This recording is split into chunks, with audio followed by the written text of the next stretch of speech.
आज हम स्टार्ट करेंगे चैप्टर जो हमारे पास है 4 है 1D हमारे पास। तो ये हमारा नेम है इस चैप्टर का, डिमेंशनल एनालिसिस। तो फर्स्ट टॉपिक है जो इसमें वो है dimensions of a physical quantity. तो हमारे पास है बेसिक जो फिज़िकल क्वांटिटीज़ हैं, ठीक है, जिसे फंडामेंटल क्वांटिटीज़ बोलते हैं, वो हमारे पास है 7, ठीक है। तो इनकी जो डिमेंशंस को हम बेसिकली रिप्रेजेंट करेंगे with the help of square brackets, ठीक है। तो ये है स्क्वायर ब्रैकेट।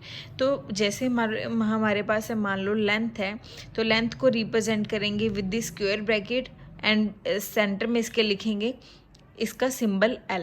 सिमिलरली मास, टाइम, इलेक्ट्रिक करंट का जो A है उसकी डिमेंशंस A क्यों है, क्योंकि इलेक्ट्रिक करंट को मेजर करते हैं एम्पियर में, ठीक है। उसके बाद टेम्परेचर को केल्विन में, तो उसकी डिमेंशंस है K। ल्यूमिनस इंटेंसिटी है जो L, ठीक है। कैंडला इसके यूनिट्स होते हैं, ठीक है। तो ये हमारे पास है CD, ठीक है, स्क्वायर ब्रैकेट में। तो अमाउंट ऑफ सब्सटेंस मोल में रिप्रेजेंट करते हैं, तो इसका जो डिमेंशंस होंगी मोल MOL विद स्क्वायर ब्रैकेट। उसके बाद हमारे पास मान लो फिजिकल क्वांटिटी है वॉल्यूम, ठीक है। तो इसके हमें पता है कि फॉर्मूला है length into breadth into height, ठीक है। तो लेंथ तीनों मीटर्स में ही हम चेंज करते हैं या मेजर करते हैं, लेंथ को भी, ब्रेड्थ को भी और हाइट को भी, ठीक है। तो ये L into L into L, L cube हो गया। अब देखो बेसिक जो फिजिकल क्वांटिटी हम इसमें यूज़ करेंगे वो है MLNT, मतलब मास, लेंथ एंड टाइम, ठीक है। तो इसको लिखना भी ऐसे ही है, मास, लेंथ, टाइम। ये नहीं लेंथ पहले, मास पीछे और टाइम आगे लिख दिया, ऐसे नहीं लिखना। पहले नंबर पे M, फिर L और T, ऐसे ही लिखना है इसे। अब देखो यहाँ पे L की पावर है 3, ठीक है। तो हमने L की पावर 3 लिखी, बट हमारे पास यहाँ पे ना तो M है ना हमारे पास T है, तो हमने M की पावर को भी 0 लिखा और T की पावर को भी 0 लिखा। तो अगर आपसे कोई पूछेगा कि वॉल्यूम के डिमेंशंस क्या है, तो आप क्या बोलोगे? 0, 3, 0। ये इसके डिमेंशंस हैं। वॉल्यूम के क्या डिमेंशंस है? 0, 3, 0। जो इसकी पावर्स होंगी, ठीक है, वो इसकी डिमेंशंस को रिप्रेजेंट करेंगे। कोई भी फिजिकल क्वांटिटी है, ठीक है, जो उसकी जो फिजिकल क्वांटिटी की जो डिमेंशंस हैं वो क्या होंगी, जो भी उस फिजिकल क्वांटिटी की पावर होगी, ठीक है। उसके बाद मान लो आपके पास है वेलोसिटी, ठीक है। वेलोसिटी का फॉर्मूला आपको पता है, डिस्प्लेसमेंट डिवाइड बाय टाइम। तो displacement is measured in metres, मतलब लेंथ है एक तरह की, और टाइम T से रिप्रेजेंट करेंगे, इसे लिखोगे L तो 1 ही है, और T नीचे पॉजिटिव 1 है, ऊपर जगह क्या हो जाएगा? -1 हो जाएगा। तो यहाँ पे M आपको नहीं दिखाई दे रहा, मतलब M की पावर 0 है, L की पावर 1 है और T की पावर -1 है। तो ये आपके पास क्या हो जाएगा? अगर आपसे कोई पूछेगा कि वेलोसिटी की डिमेंशंस क्या रहेंगी, तो आप क्या बोलोगे? वेलोसिटी की डिमेंशंस क्या है? 0, 1 एंड -1, ठीक है। तो ये है क्या इसकी डिमेंशंस। तो ये बेसिक है हमारे पास। उसके बाद ये बताया हमने कि उसकी डिमेंशंस क्या होंगी, 0, 3, 0, 0, 1, -1। अब हम ये बताएंगे कि डिमेंशनल फॉर्मूला क्या है और डिमेंशनल इक्वेशन क्या है, ठीक है।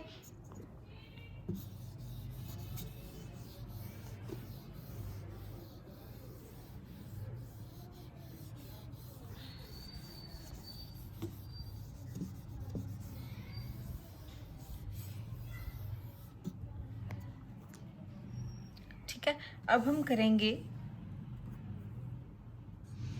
Dimensional formula.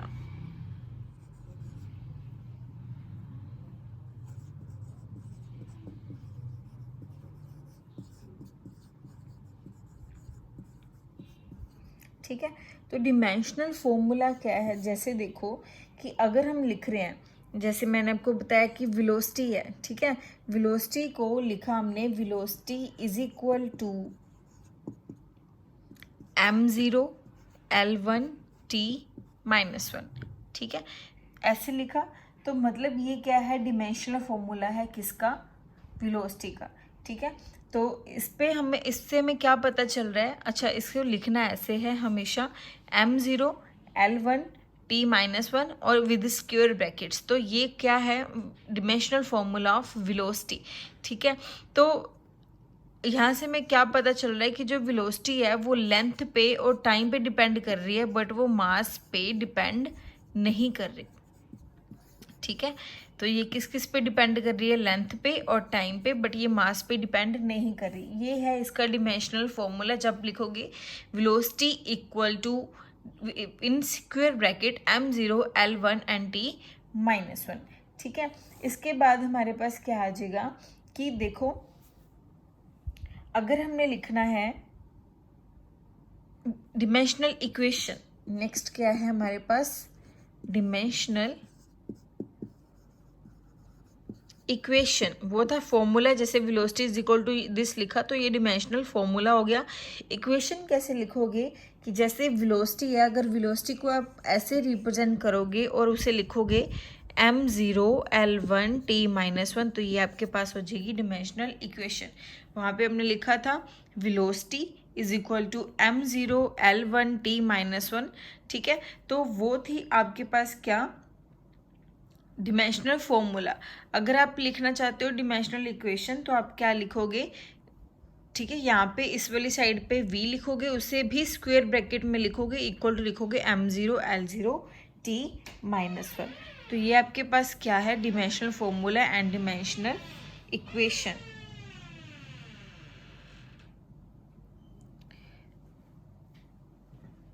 ठीक है, तो नेक्स्ट है जो, वो हम सम फिजिकल क्वांटिटीज़ करेंगे जिसका हम डिमेंशनल फॉर्मूला ड्राइव करेंगे, या हम बोल सकते हो कि देखेंगे कि क्या हो सकता है। ठीक है, तो मान लो हमारे पास, मान लो क्यों है, हमारे पास एरिया है, हमारे पास एक फिजिकल क्वांटिटी। ठीक है, एरिया को कैसे लिखते हो, area is equal to length into breadth. तो आपको पता है कि लेंथ को भी एल में लिखोगे क्योंकि मीटर्स में मेजर करते हैं। ठीक है, और जो ब्रेड्थ है वो भी आपके पास क्या है, एक तरह की लेंथ है जिसको मीटर्स में रिप्रेजेंट करते हैं। ठीक है, तो इसका ये आ गया एल स्क्वायर। अगर बोलें कि डिमेंशनल फॉर्मूला लिखो तो सिंपल आप लिखोगे area is equal to m0 l2 t0।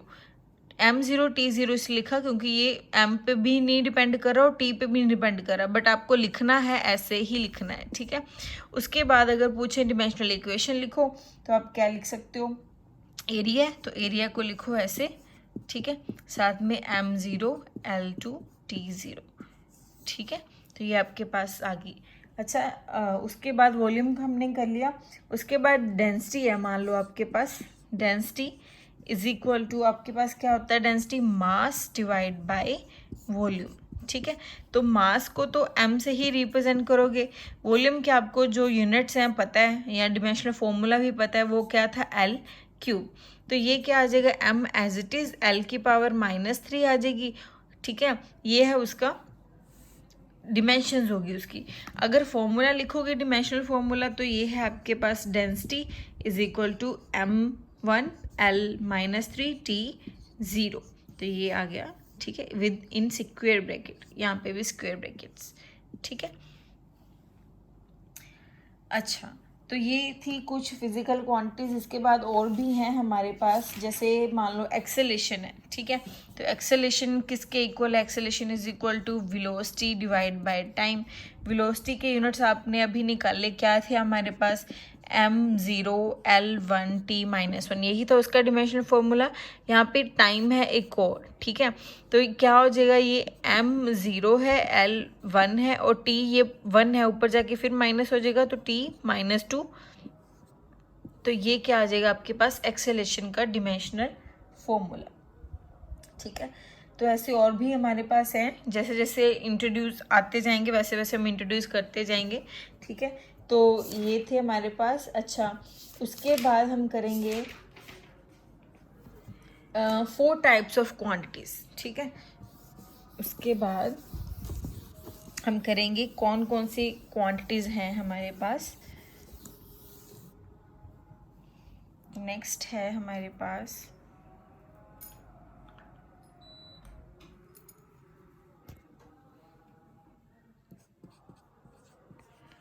four types of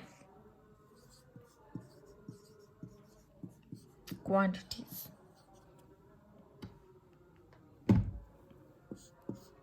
ठीक है, तो फर्स्ट है जो आपके पास वो है डिमेंशनल कॉन्स्टेंट्स। डिमेंशनल कॉन्स्टेंट्स, तो इसमें आपके पास क्या रहेगा, ऐसी फिजिकल क्वांटिटीज़ जिनकी डिमेंशंस हैं बट वो क्या है, कॉन्स्टेंट्स हैं। फॉर एग्जांपल अगर मैं बात करूं वेलोसिटी ऑफ लाइट की, ठीक है, अगर हम बात करें वेलोसिटी ऑफ लाइट की, तो हमें पता है कि जो वेलोसिटी ऑफ लाइट की वैल्यू क्या है, 3 × 10⁸ मीटर पर सेकेंड, ठीक है। तो वेलोसिटी ऑफ लाइट है, उसकी डिमेंशंस हमें दिखाई दे रही हैं, हमें सॉरी वैल्यू इसकी हमें पता है 3 × 10⁸ मीटर पर सेकेंड है, बट ये वैल्यू क्या है, कांस्टेंट है, ये वैल्यू चेंज नहीं करती, वेलोसिटी ऑफ लाइट यही रहती है हमेशा, तो ये चेंज नहीं करती, मतलब ये क्या होगी, कांस्टेंट होगी। अच्छा, डिमेंशनल क्यों लिखा इसके साथ, डिमेंशनल इसे लिखा क्योंकि इसकी डिमेंशन इसका फॉर्मूला है। कैसे, क्योंकि वेलोसिटी क्या है हमारे पास, डिस्प्लेसमेंट ओवर टाइम है, ठीक है। तो इसका हमारे पास इसकी डिमेंशन हमें पता है किसके इक्वल है, length upon time, means LT-1, ठीक है। तो इसकी डिमेंशंस हैं बट ये इसकी वैल्यू क्या है, कांस्टेंट है, तो इसे क्या बोलते हैं, डिमेंशनल कांस्टेंट। तो ध्यान से सुनो, डिमेंशनल कांस्टेंट वो कांस्टेंट्स होते हैं जिनकी वैल्यू कांस्टेंट है बट उनकी डिमेंशंस भी होती हैं। इसकी वैल्यू क्या है, कांस्टेंट, वेलोसिटी ऑफ लाइट क्या है, कांस्टेंट है, उसकी वैल्यू कभी भी चेंज नहीं होती, यही वैल्यू रहती है, बट इसकी डिमेंशंस हैं। जैसे वेलोसिटी है तो डिस्प्लेसमेंट ओवर टाइम है, तो मतलब उसकी डिमेंशंस वो पोजेस कर रहा है, तो मतलब ये क्या है, डिमेंशनल कांस्टेंट है, इसे क्या बोलते हैं, डिमेंशनल कांस्टेंट। इसी तरह जैसे हमारे पास यूनिवर्सल ग्रेविटेशनल कांस्टेंट है जी, है ना, तो जी हमें पता है F = किसके इक्वल है, G(m1 m2) / r²। तो इस वाली साइड ले जो इसको, F × r² / m1 m2 = क्या है, G। तो ये है न्यूटन मीटर स्क्वेयर पर kg²। तो देखो इसके क्या है, यूनिट्स हैं आपके पास, मतलब इसका डिमेंशनल फॉर्मूला भी बन जाएगा, ठीक है। फोर्स है, न्यूटन है, मीटर के L² आ जाएगा, kg मास है तो m² आ जाएगा। तो इसका मतलब क्या हुआ, इसकी वैल्यू भी क्या है आपके पास, कांस्टेंट है। कांस्टेंट क्या है, 6.673 × 10⁻11 न्यूटन मीटर स्क्वायर पर kg²। तो मतलब इसकी वैल्यू भी कांस्टेंट है बट फिर भी इसकी कोई ना कोई डिमेंशंस ये पोजेस कर रहा है। तो सिंपल लैंग्वेज में आप ये बोलोगे कि ऐसी फिजिकल क्वांटिटीज़, ठीक है, जिनकी डिमेंशंस हैं बट वो खुद क्या हैं, वो कांस्टेंट्स हैं, जिनकी वैल्यू कभी भी चेंज नहीं करती, ठीक है। तो उसके बाद हम क्या करेंगे, इसकी जो सेकंड है हमारे पास टाइप,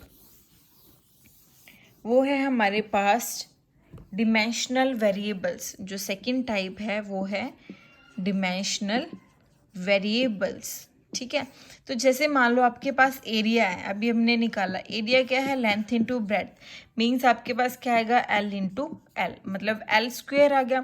अब हमें ये पता है कि ये इसका डिमेंशनल फॉर्मूला हमें पता चल गया कि m 0 है, L⁻² है और T की पावर क्या है, 0। मतलब हमें पता है कि एरिया, उसकी डिमेंशनल फॉर्मूला भी है और वो वेरिएबल्स भी हैं। वेरिएबल कैसे हैं कि आपको पता है कि लेंथ और जो ब्रेड्थ है वो कांस्टेंट तो है नहीं। अगर हमारे पास स्क्वायर है, उसकी लेंथ ब्रेड्थ कुछ और होएगी, रेक्टेंगल है, उसकी लेंथ ब्रेड्थ कुछ और होएगी, मतलब लेंथ और ब्रेड्थ की वैल्यू जो है वो हमेशा वेरी करेगी। किसी में हम L की वैल्यू 5 सेंटीमीटर लेंगे, किसी में 10 सेंटीमीटर लेंगे, तो ये वैल्यूज़ कांस्टेंट नहीं है, ये ऑब्जेक्ट टू ऑब्जेक्ट जो लेंथ और ब्रेड्थ है वो चेंज करती रहती हैं। तो ये क्या हुई फिर, ये क्या हुई, वेरिएबल्स हुई, ठीक है। तो ये है वेरिएबल्स, बट इनका क्या है, डिमेंशनल फॉर्मूला भी है, तो इनको बोलते हैं डिमेंशनल वेरिएबल, ठीक है। तो ऐसी फिजिकल क्वांटिटी जिनकी डिमेंशंस भी हैं और वो वेरिएबल भी हैं, मतलब उनकी वैल्यू चेंज भी करती है, तो इसे क्या बोलते हैं, डिमेंशनल वेरिएबल। उसके बाद हमारे पास जो इसकी थर्ड टाइप है, थर्ड टाइप में क्या है, डिमेंशन लेस कांस्टेंट। क्या है, डिमेंशन लेस कांस्टेंट, मतलब ऐसे कांस्टेंट्स जिनकी डिमेंशंस ही नहीं है। फॉर एग्जांपल आपके पास 1 है, 2 है, 3 है, 4 है, या फिर पाई है, पाई भी कांस्टेंट है और इसका डिमेंशंस भी नहीं है, ठीक है, ऐसी फिजिकल क्वांटिटीज़, ठीक है, जो कॉन्स्टेंट्स भी हैं और उनकी जो वैल्यूज़ है या बोल सकते हो डिमेंशंस हैं वो भी नहीं है।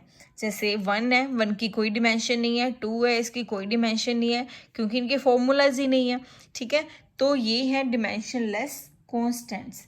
उसके बाद हमारे पास जो फोर्थ टाइप है वो आएगी हमारे पास डिमेंशनलेस वेरिएबल्स। ठीक है, डिमेंशनलेस वेरिएबल्स, इसकी एग्जांपल क्या है कि ऐसे कोई फिजिकल क्वांटिटीज़ जिनकी वैल्यू क्या है वेरी करेगी, चेंज करेगी, बट वो क्या होंगी, डिमेंशनलेस होंगी। जैसे आपके पास थीटा है, थीटा हम क्या लिखते हैं, theta is equal to length of arc divide by radius, यही लिखते हैं। तो आपको पता है कि जो लेंथ है वो क्या है, लेंथ क्या है जिसको मेजर करोगे आप, जिसको रिप्रेजेंट करोगे एल से, और रेडियस क्या है, एक तरह की जो लेंथ ही है जिसको मीटर्स में मेजर करते हैं तो वो भी एल। तो एल क्या हो जाएगा, कैंसिल हो जाएगा, मतलब 1 आ गया। 1 क्या है, एक कांस्टेंट है। तो ऐसी हमारे पास फिजिकल क्वांटिटीज़ जिनकी क्या है हमारे पास, जिनकी कोई डिमेंशंस नहीं है। तो इसके पास थीटा है, जो थीटा की कोई डिमेंशंस नहीं आई, एल एल से कैंसिल हो गया, तो ये डिमेंशन लेस हो गया। बट ये वेरिएबल कैसे है, क्योंकि हमें पता है जो लेंथ है और जो रेडियस है वो ऑब्जेक्ट टू ऑब्जेक्ट है, वो चेंज करता जाएगा। लेंथ है जो किसी भी ऑब्जेक्ट की, जैसे मून है तो मून की जो आर्क की लेंथ है वो कुछ और है, मून का रेडियस कुछ और है। जैसे हम अर्थ की बात करेंगे तो अर्थ के लिए जो लेंथ ऑफ द आर्क कुछ और है और उसका रेडियस कुछ और है। ठीक है, तो अब क्या कर सकते हो, ये कैसे डिफाइन करोगे, ये फोर्थ जो क्वांटिटी है आपके पास, ये है डिमेंशनलेस वेरिएबल।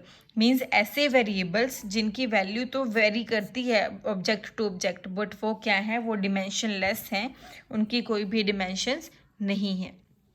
ठीक है, तो ये थे हमारे पास 4 तरह के जो क्वांटिटीज़ थी। ठीक है, उसके बाद हम क्या करेंगे, मान लो हमारे पास क्वेश्चन है, एक प्रॉब्लम है, उसने बोला है कि बाय यूज़ ऑफ डिमेंशंस को यूज़ करके शो करो कि जो एनर्जी पर यूनिट वॉल्यूम है, एनर्जी पर यूनिट वॉल्यूम है जो, वो किसके इक्वल है, प्रेशर के इक्वल। तो इसने बोला है ये शो करो कि जो इसकी डिमेंशंस हैं वो इसके इक्वल है। ठीक है, तो पहले तो ये देखो कि हमारे पास जो प्रेशर है उसकी वैल्यू क्या है। प्रेशर है वो हमें पता है थ्रस्ट अपॉन एरिया है। ठीक है, तो थ्रस्ट है जो वो आपके पास फोर्स है, तो फोर्स किसके इक्वल है, मास इनटू एक्सेलेरेशन के। एरिया आपको पता है ए। अच्छा, मास को तो आप लिखोगे एम के साथ। ठीक है, एरिया है तो एल, सॉरी एरिया नहीं, ये एक्सेलेरेशन है, तो एक्सेलेरेशन के हमने अभी निकाले थे। एक्सेलेरेशन क्या था हमारे पास, वेलोसिटी पर यूनिट टाइम। ठीक है, तो ये क्या था, L T -1 divide by T, मतलब ये क्या था, एल टी -2। तो यहाँ पे जो एक्सेलेरेशन है उसके आ जाएगा आपके पास एल टी -2 डिवाइड बाई क्या है आपके पास, एरिया की है आपके पास एल स्क्वेयर। अच्छा, ये एक एल इस एल के साथ कैंसिल हो जाएगी, एक एल नीचे बचा, तो आपके पास आ जाएगा m1 l -1 एंड t -2। तो आपके पास जो प्रेशर का डिमेंशनल फॉर्मूला है वो आपके पास ये है। ठीक है, तो मतलब जो एनर्जी पर यूनिट वॉल्यूम है ना वो इसके इक्वल आनी चाहिए। तो देखते हैं, एनर्जी है आपके पास, एनर्जी क्या है, एक तरह का वर्क डन। हम लिखते थे 9th क्लास में, हमने पढ़ा है कि जो अमाउंट ऑफ वर्क डन है वो किस पे डिपेंड कर रहा है कि कितनी एनर्जी हम अप्लाई कर रहे हैं किसी वर्क को करने के लिए। तो वो क्या है, वर्क अपॉन वॉल्यूम। ठीक है, तो वर्क किसके इक्वल था, फोर्स इनटू डिस्टेंस। ठीक है, वर्क किसके इक्वल था, कितनी फोर्स लगाई और उसकी वजह से कितना हमने डिस्टेंस कवर किया, वो क्या था, वर्क था, डिवाइड बाय वॉल्यूम। तो वॉल्यूम को तो हम सीधे ही, हमें उसकी डिमेंशंस पता है, L3। ठीक है, तो फोर्स की क्या है हमारे पास, mlt -2, डिस्टेंस आपके पास L और नीचे है आपके पास L3। अब यहाँ से देखो, m की डिमेंशंस तो आगे 1, एक L इस L के साथ क्या होगी, कट होगी, यहाँ पे बचा 2, तो L ऊपर जाके क्या हो जाएगी, -2, T भी क्या हो जाएगी, -2। अच्छा, एक एल ये भी है और ये भी इसके साथ कट हो जाएगी, एक ही एल बचेगा, तो -1। ठीक है, तो ये देखो, ये वाले जो हमने किया एनर्जी पर यूनिट वॉल्यूम किया, उसकी डिमेंशन उसने बोला था प्रूव करने के लिए कि वो प्रेशर के इक्वल आ जाएंगी। तो देखो हमने यहाँ से प्रेशर के पहले यूनिट्स निकाल रखे हैं, dimensional formula m1 L-1 T-2, तो एनर्जी पर यूनिट वॉल्यूम है वो भी इक्वल आएगी। तो यहाँ से हमें ये शो कर दिया कि जो एनर्जी पर यूनिट वॉल्यूम है वो किसके इक्वल आएगी, प्रेशर के इक्वल आएगी। ठीक है, तो ये फर्स्ट क्वेश्चन था इसके रिगार्डिंग। इसके बाद करते हैं सेकेंड क्वेश्चन।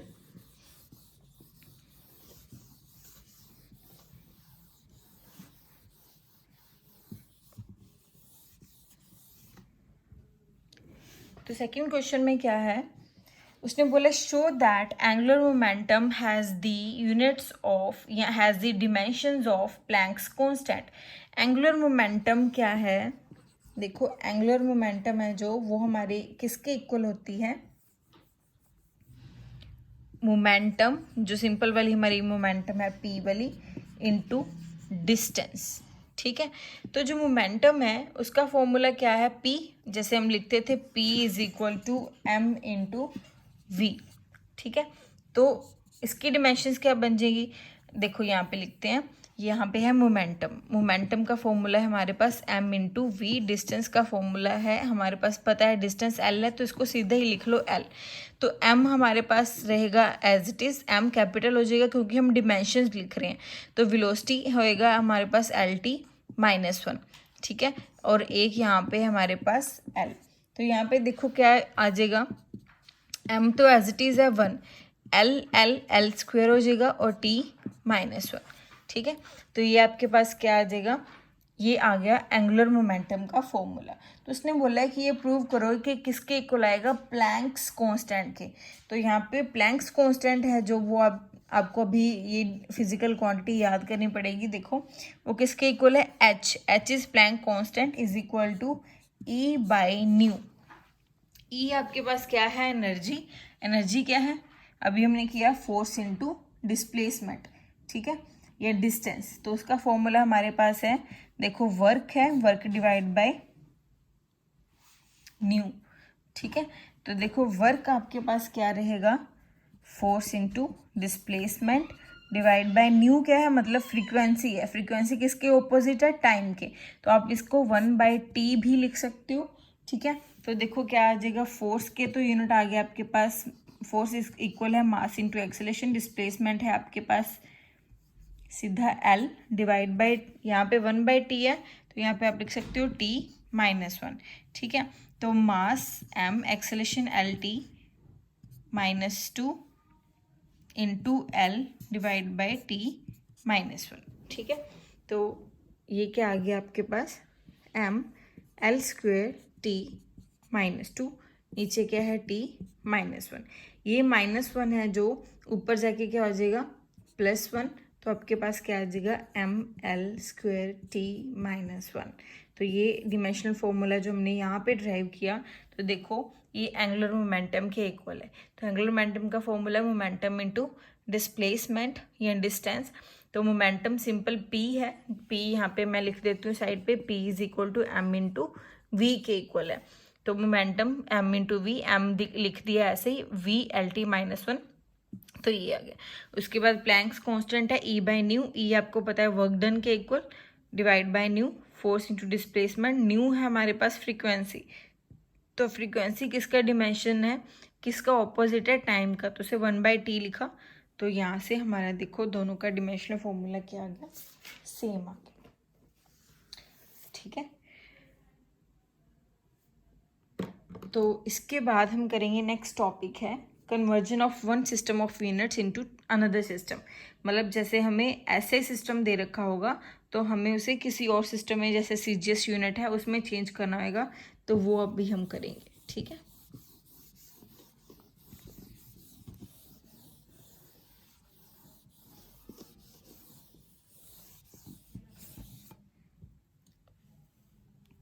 तो नेक्स्ट है हमारे पास, उसमें बोला है कन्वर्जन ऑफ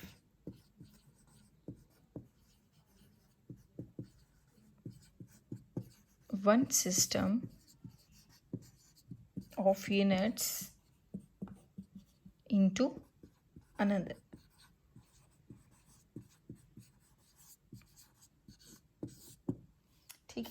तो इसमें अगर आपको याद हो हमने किया था ना कि एक मान लो हमारे पास फिजिकल क्वांटिटी है हमारे पास, ठीक है, वो किसके इक्वल थी, N1U1 is equal to N2U2, ठीक है। तो U1 क्या थी, हमारे पास कोई फिजिकल क्वांटिटी, ठीक है। तो फिजिकल क्वांटिटी के कोई ना कोई डिमेंशंस भी होंगे, तो हमने मान लो उसे मान लिया M1 है, एक हमारे पास क्या है L1 और T1, U1 है ना, इसके कॉरस्पॉन्डिंग हमने M1 L1 T1 लिया। अब इसके डिमेंशंस हमें पता नहीं, क्योंकि हमें यही नहीं पता कि ये फिजिकल क्वांटिटी कौन है, तो हमने इसकी डिमेंशंस ले ली ABC, ठीक है। सिमिलरली हमारे पास हमने लिख लिया U2, ठीक है।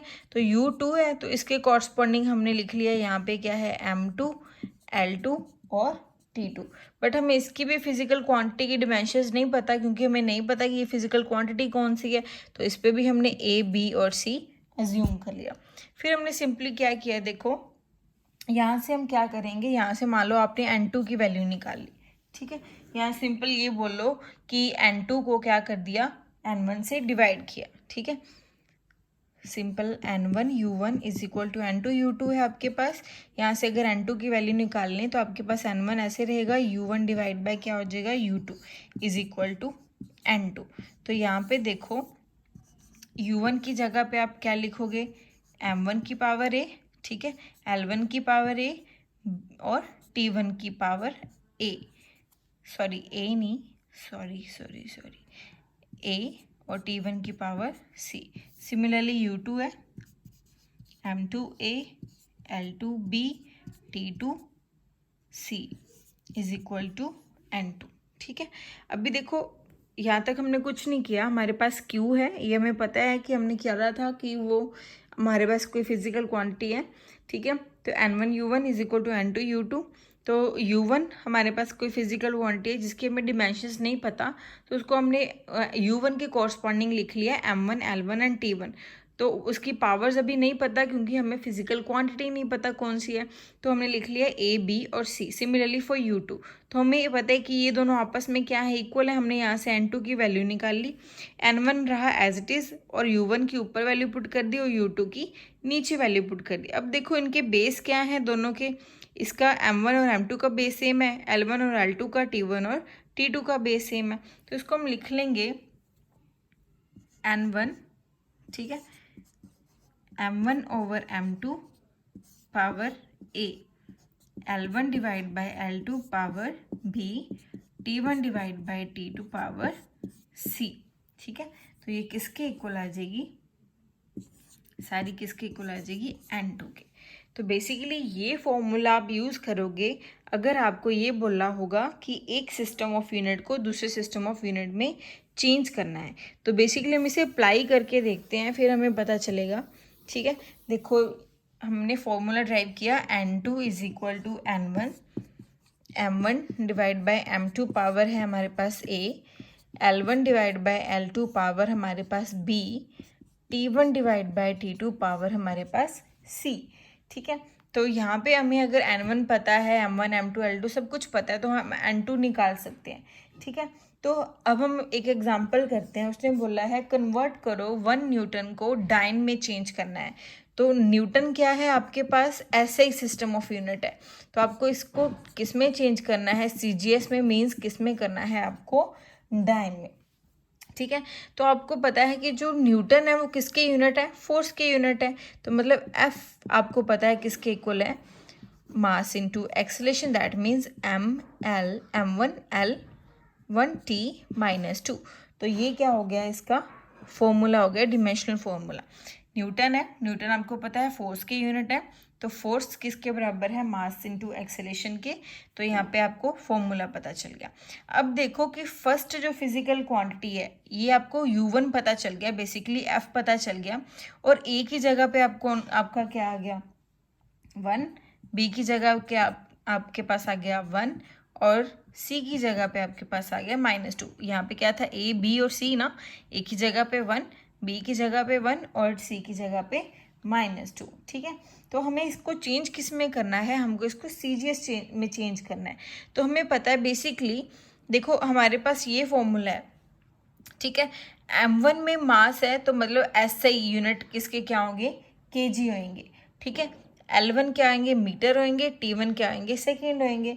उसके बाद हमें इसको चेंज करना है, किसमें, डाइन में चेंज करना है।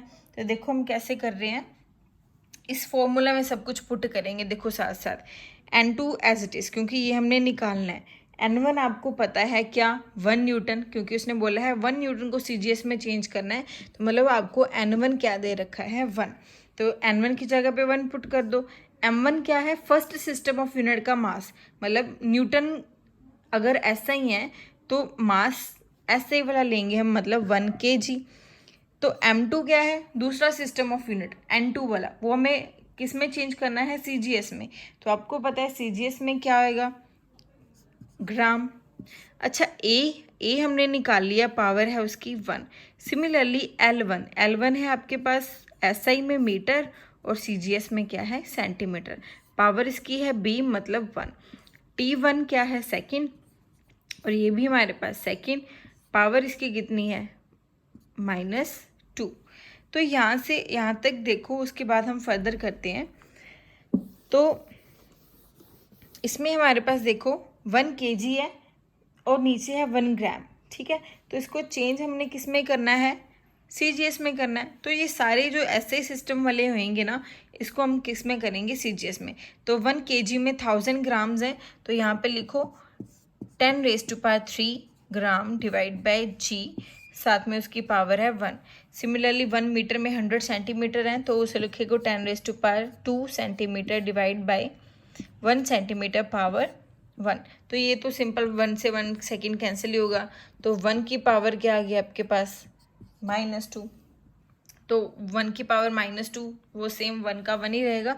तो यहाँ पे ग्राम के साथ ग्राम कैंसिल, सेंटीमीटर के साथ सेंटीमीटर कैंसिल। तो ये आपके पास क्या आ जाएगा, 10⁻³ इंटू 10⁻²। तो आपके पास क्या आ जाएगा, 10⁻5। इसका मतलब क्या हुआ कि आपके पास जो N2 है ना, वो आपके पास आ गया 10⁻5। इसका मतलब क्या हुआ, जो आपके पास N1 U1 is equal to क्या है, N2 U2। N1 तो आपको पता था 1, U1 क्या था, न्यूटन, जिसका सिस्टम ऑफ यूनिट न्यूटन था। उसके बाद N2 आपने निकाल लिया 10⁻5। U2 क्या था, जिसमें आपको चेंज करना था, मतलब डाइन में। तो हमें ये भी पता है कि 1 न्यूटन 10⁻5 डाइन के इक्वल है, तो हमने ये कन्वर्ट कर दिया, ठीक है। तो ऐसे ही सिमिलर क्वेश्चन है, वो आप खुद करोगे सॉल्व, मैं आपको दे रही हूँ, ठीक है। तो उस क्वेश्चन क्या है, उसने बोला है surface tension of a mercury is 540 dyne per centimetre, ठीक है। सरफेस टेंशन, पहली बात तो आप इसमें लिखोगे कि सरफेस टेंशन का जो फॉर्मूला क्या है, पहली बात तो सरफेस टेंशन का फॉर्मूला है आपके पास force per unit length. That means force के तो डिमेंशंस पता है आपको, mLT -2 डिवाइड बाय L। तो L के साथ L क्या हो गया, cancel. M1 L0 T is -2, ठीक है। तो ये सरफेस टेंशन का फॉर्मूला मैंने आपको लिख दिया। तो उसने बोला सरफेस टेंशन मर्करी का आपको दे रखा है 540 डाइन पर सेंटीमीटर, गिवन है, ठीक है। तो उसके बाद उसने बोला what will be its value when unit of mass is 1 kg, unit of length is 1 metre. That means simply आपको CGS से आपको किस में चेंज करना है, SI में चेंज करना है। तो देखो फॉर्मूला देखो, N2 is equal to N1 क्या है आपके पास, M1 divide by M2 power इसकी A, L1 divide by L2 power इसकी B, T1 divide by T2 power इसकी C। ये आपने क्यों निकाला, ये आपने निकाला A, B और C की वैल्यू निकालने के लिए। सरफेस टेंशन उसने गिवन दे रखी है, वो हम पुट कर देंगे, बट उसके पहले आपको सरफेस टेंशन का फॉर्मूला लिखने के बाद उस A, B और C की वैल्यू पता होनी चाहिए। तो A यहाँ से आपके पास क्या आ गया, 1, B is 0 and C is -2। तो पुट करते हैं पहले। तो N1 है जो, ठीक है, N1 आपको दे रखा है कितना, 540, ये गिवन है। तो सरफेस टेंशन मैंने आपको बताया ना, उसने कितनी दे रखी है, 540 डाइन पर सेंटीमीटर। तो ये है आपके पास N1, ठीक है। तो आप पुट कर दो यहाँ पे 540। अच्छा M1 क्या है आपके पास, M मतलब मास अगर CGS में है तो वो 1 ग्राम हो गया। M2 kg, A की वैल्यू आपके पास है 1, L1 1 centimetre divide by L2 आपके पास आ जाएगा 1 मीटर पावर 0। T1 तो सेकंड ही है दोनों, और उसकी पावर कितनी है -2। तो ये तो वैसे ही 1 की पावर रह जाएगी, ठीक है। तो यहाँ पे आ जाएगा आपके पास 540 एज इट इज़, ठीक है। तो हमने किस में चेंज करना है, ऐसे सिस्टम में चेंज करना है। तो आपको पता है 1 ग्राम है जो वो 10⁻³ kg के इक्वल है, डिवाइड बाई kg। तो ये तो देखो 1 सेंटीमीटर है, ठीक है। अच्छा, इसको जो दे रखा है उसने 1 मिनट दे रखा है, जो CGS में SI में दे रखा है, ठीक है। तो 1 सेंटीमीटर डिवाइड बाय 1 मीटर है, तो 1 सेंटीमीटर को करोगे 10⁻² मीटर डिवाइड बाय 1 मीटर, इसकी पावर 0 है। तो 0 पावर हो तो उसको लिखने की ज़रूरत नहीं है, क्योंकि वो सारी टर्म ही 1 हो जाएगी। उसके बाद ये क्या है, सेकेंड डिवाइड बाय क्या, 1 मिनट में कितने हो जाएंगे 60 सेकेंड्स, पावर क्या हो जाएगी -2। अब इसमें क्या करोगे, ये वाली टर्म तो एज इट इज़ ही ख़त्म हो जाएगी। क्यों? क्योंकि इसकी पावर 0 है, किसी भी चीज़ की पावर 0 हो तो वो क्या हो जाएगी 1 हो जाएगी। अब यहाँ से kg क्या हो गया, कट हो गया। आपके पास क्या बचा यहाँ पे 540 10⁻⁻3, ठीक है। साथ में क्या बचा, यहाँ से सेकंड के साथ सेकंड हो गया कैंसिल, ठीक है। तो यहाँ से देखो 540 इंटू 10⁻³ इंटू 1/60 की पावर है जो -2 है, नीचे है। तो क्या लिखोगे 540 इंटू 10⁻³ ऊपर चला जाएगा पॉजिटिव 60 इंटू 60। तो ये सोल्व करके आपके पास आ जाएगा 1944, ये आ जाएगा उसका new units of surface tension. तो ध्यान से देखो, ध्यान से पहले दोबारा से उसने बोला है कि सरफेस टेंशन है वो दे रखी है 540 डाइन पर सेंटीमीटर। मतलब आपको जो N1 है वो दे रखा है, आपको ये भी पता चल गया कि ये सारा CGS में दे रखा है, और उसको उसने बोला है चेंज करो इन SI में। तो सरफेस टेंशन का formula force divide by length है आपके पास, या बोल सकते हो डिस्प्लेसमेंट है। तो फोर्स के आपको डिमेंशंस पता है, लेंथ के पता है, एल के साथ एल क्या होगी कैंसिल। तो ये आपके पास क्या आ गया, dimensional formula of surface tension. ये क्यों हमें चाहिए, इसकी पावर्स को निकालने के लिए। यहाँ से A, B और C की वैल्यू आ गई। उसके बाद हमने सिंपल फॉर्मूला अप्लाई करा। N1 की वैल्यू दे रखी है 540, M1 CGS में है तो ग्राम, L1 CGS में दे रखा है तो ग्राम। जिसमें दे रखा होगा वो उसके M1, L1 और T1 होंगे, और जिसमें निकालना होगा वो उसके जो M2, L2 और T2 होंगे। और ये यहाँ पे मिनट मैंने इसलिए लिखा क्योंकि उसने बोला है कि मिनट में है, तो मिनट में चेंज करा 60 सेकेंड को, कैंसिल होके आपके